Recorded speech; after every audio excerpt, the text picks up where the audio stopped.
şeye.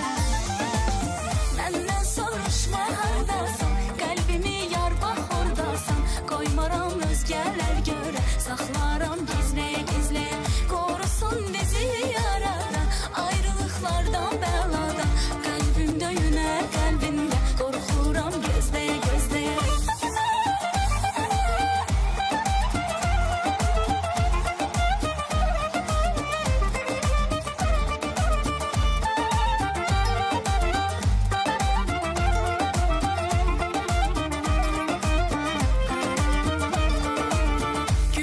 Çiçekler açıp kalbimde, benim ağlım fikrim yalnız sende. Kuşlar okuyur eşkin nəğməsi, ruhum külək kimi sənə əsir. Sevirəm, söylərəm dönə dönə, qoymaram eşkin alovu sönə.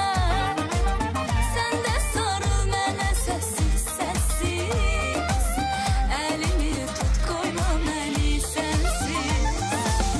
Məndən soruşma hardasan, qəlbimi yar bax ordasan.